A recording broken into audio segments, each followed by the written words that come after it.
വയനാട് മണ്ണിടിഞ്ഞെന്ന് വെച്ചാൽ ആരും പേടിക്കേണ്ട ആവശ്യമൊന്നുമില്ല. വയനാട് ഇപ്പോഴും സുന്ദരി തന്നെയാണ്.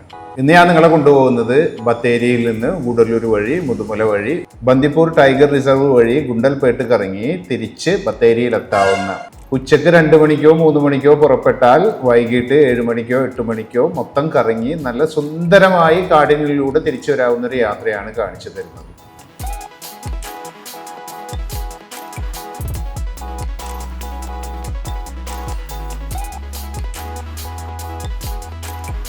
നമ്മുടെ സ്റ്റാർട്ടിങ് ബത്തേരിയിൽ നിന്നാണ്. മലയാളികൾക്ക് പൊതുവിടങ്ങൾ വൃത്തിയായി സൂക്ഷിക്കാമെന്നറിയാൻ ബത്തേരി ടൗൺ നോക്കിയാൽ മതി. ബത്തേരി ടൗൺ വിട്ട് കഴിഞ്ഞാൽ ആദ്യം നമ്മൾ പോകുന്നത് ഗൂഡല്ലൂർക്കാണ്. ബത്തേരിയിൽ നിന്ന് ഗൂഡല്ലൂർക്ക് 44 കിലോമീറ്റർ ആണുള്ളത്. നമ്മൾ പോകുന്നത് വളരെ സീനിക് ആയിട്ടുള്ള റൂട്ടിലൂടെയാണ്. ഒരു വശത്ത് കാടും മറുവശത്ത് വയലുകളും ഇടയ്ക്ക് ജനവാസവും ഇടയ്ക്ക് കൊടുങ്കാടും അങ്ങനെയൊക്കെയായിട്ട് വളരെ സീനിക് ആയിട്ടുള്ളൊരു യാത്രയാണ്.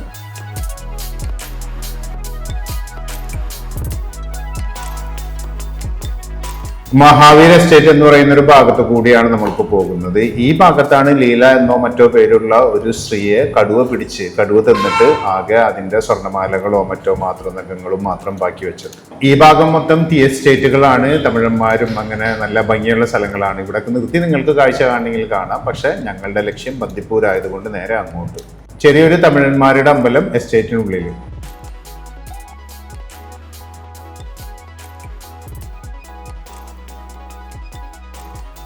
ഈ മരം നോക്കിയാൽ നല്ല പൂത്തുലഞ്ഞ് നിൽക്കുന്ന മരം അല്ലേ, നല്ല ഭംഗി പോണ വഴിക്ക്.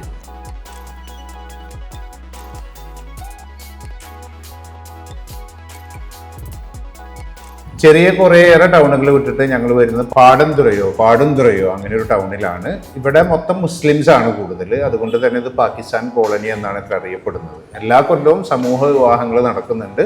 പക്ഷെ മുസ്ലിം ഏരിയയിൽ നമ്മൾ സാധാരണ കാണുന്നത് പോലെ ഫുട്ബോളിന്റെ കമ്പം കാണാം. കൂടുതൽ ആളുകളും മലപ്പുറത്തു നിന്ന് കുടിയേറി പാർത്തിട്ടുള്ളവരാണ്. മിക്ക ആളുകളും മലയാളമാണ് സംസാരിക്കുന്നത്. ഈ കുട്ടികളുടെ ആഘോഷം നോക്കൂ.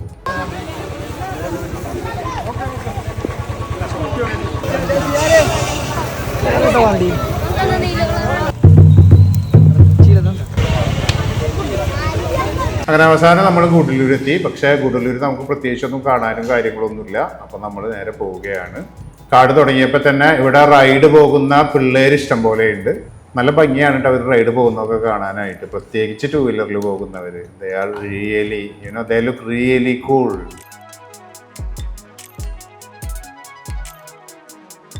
പോണ വഴിക്ക് ഇഷ്ടംപോലെ മാനുകളുണ്ട്. ടൈഗറിന്റെ എണ്ണം കുറയുന്നു എന്നുള്ളതിന് ഉദാഹരണമാണ്. ഇഷ്ടംപോലെ മാനുകൾ, ഇഷ്ടംപോലെ. വരുന്നു ആന അടുത്തത്. Oh my god. വഴിയിൽ തന്നെ ചെറിയൊരു കൊമ്പനാണ്. അത് കഴിഞ്ഞ് പോരുമ്പോൾ മാനുകളുടെ ബഹളം. ആദിവാസികൾ അതിൻ്റെ ഇടക്കുണ്ട്. ഇഷ്ടംപോലെ വണ്ടികളുണ്ട്. ഇഷ്ടംപോലെ. ഹൈവേയിലത്തെ അത്രക്കും തിരക്കുണ്ടെന്ന് തോന്നുന്നു ഈ റൂട്ടിൽ. എല്ലാവരും സൈറ്റ് സീയിങ്ങിന് ഇറങ്ങിയിട്ടുള്ളതാണ്. കാരണം ഞങ്ങൾ പോയതൊരു ഏപ്രിൽ മെയ് മാസത്തിലാണ്. അപ്പോൾ മയിലുകൾ, വഴി മുഴുവൻ മയിലുകളുടെ കൊള്ളയാണ്. മാവുകൾ, കാട്ടുമാങ്ങ മാവ് മൊത്തം കൊലച്ചു നിൽക്കുന്നു. അങ്ങനെ ശരിക്കും കാടിന്റെ ഭംഗി കൃത്യമായിട്ട് നമുക്ക് അറിയാൻ പറ്റും. അടുത്ത ആന. ഈ ആന മാത്രമല്ല, അതിന്റെ പിന്നിൽ വേറെ ആനകളുണ്ട്. ഒരു ആനക്കൂട്ടമാണ്. ഇവൻ മാത്രമേ പുറത്ത് വന്നിട്ടുള്ളൂ കേട്ടോ. അത് 4ാമത്തെ ആനയാണ് ഞങ്ങളിപ്പോൾ കാണുന്നത്.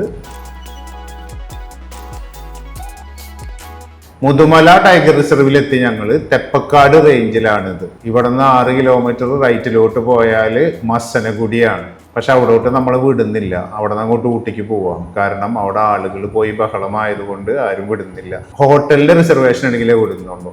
നമ്മൾ ബന്ദിപ്പൂർക്ക് പോവാണ്. പക്ഷെ അത് ആനക്കൂട്ടം അടുത്തത് 5, 6, 7 ഒരെണ്ണം. അതിന്റെ ബാക്കിൽ ഒരു ചെറുതുണ്ട്. 8 ആനകളായി കേട്ടോ.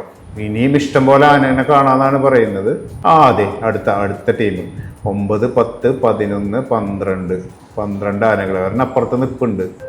ഇവിടെയാണ് പ്രോബ്ലം. ഇവിടെ ഒരുത്തൻ ഇറങ്ങിയിട്ട് ആ ആനകളെ മെക്കട്ടക്ക് കയറാൻ വേണ്ടിയിട്ട് ബഹളം, കൈ കാണിക്കലും അങ്ങനെ ഇങ്ങനെയൊക്കെ ആയിട്ട് ഞാനാകെ പേടിച്ചു. കാരണം വേറെ ഒന്നല്ല, അവൻ ബൈക്കിനാണ്, അവൻ അങ്ങോട്ട് പോവുകയും ചെയ്യും. പിന്നെ നമ്മളടുത്തേക്കാണ് ആന വരെ കാറ് തല്ലിപ്പൊളിച്ചു കഴിഞ്ഞാൽ പ്രശ്നമല്ലേ. മാനുകളൊക്കെ ടൗണിന്റെ അടുത്ത് തന്നെയാണ്. മാനുകൾ കൂട്ടമായിട്ട് പോകുന്നൊന്നുമില്ല. അവർക്കൊന്നും പേടിയില്ലാണ്ടായി. സിംഹവാലം കുരങ്ങന്മാര്, മയിലിനെ തടഞ്ഞിട്ട് വണ്ടി ഓടിക്കാൻ പറ്റുന്നില്ല.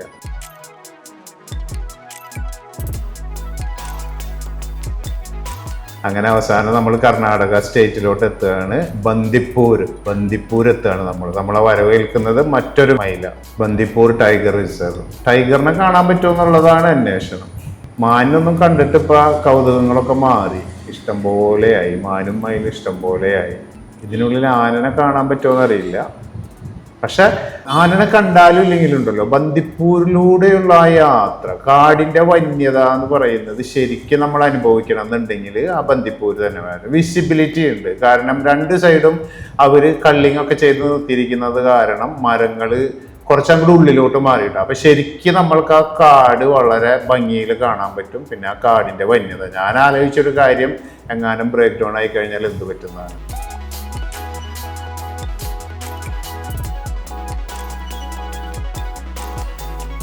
അങ്ങനെ ബന്ദിപ്പൂര് കഴിഞ്ഞ് ഞങ്ങൾ നേരെ ഗുണ്ടൽപേട്ട് എത്തി. കണ്ണടച്ച് തുറക്കണ നേരം കൂടെ ഗുണ്ടൽപേട്ട് എത്തി. ഇതാ ഇവിടെ സൂര്യകാന്തി തോട്ടങ്ങൾ. ഇവിടെ കയറുമ്പോൾ നിങ്ങൾ ശ്രദ്ധിക്കണം, കാരണം അവർ 50 രൂപ 60 രൂപ ഒക്കെ വീഡിയോ എടുക്കാനായിട്ട് നമ്മളിൽ നിന്ന് വാങ്ങും. അതിനുവേണ്ടി മാത്രം വെച്ചിരിക്കുന്ന പാച്ച് ഓഫ് സൺഫ്ലവർ ആണിത്. അവിടുന്ന് ചായ കുടിച്ചിട്ട് ഞങ്ങൾ ഓൾറെഡി ഗുണ്ടൽപേട്ടിൽ ഇഷ്ടം പോലെ വന്നതുകൊണ്ട് നമ്മളിനി അധികം ഇവിടുത്തെ കാഴ്ചകൾ കാണിക്കുന്നില്ല. ഇതിലൂടെ നമ്മൾക്ക് തിരിച്ച് നേരെ ബത്തേരിയിലോട്ട് തിരിച്ച് നമ്മൾക്ക് എത്താം വൈകിട്ട്.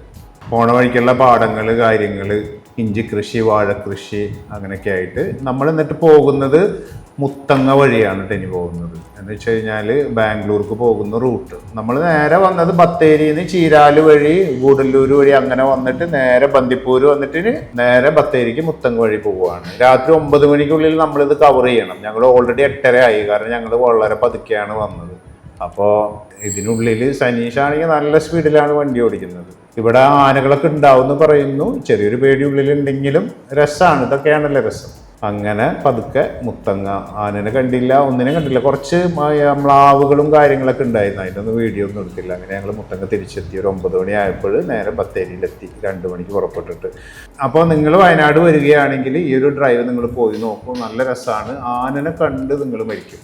Okay, thank you so much.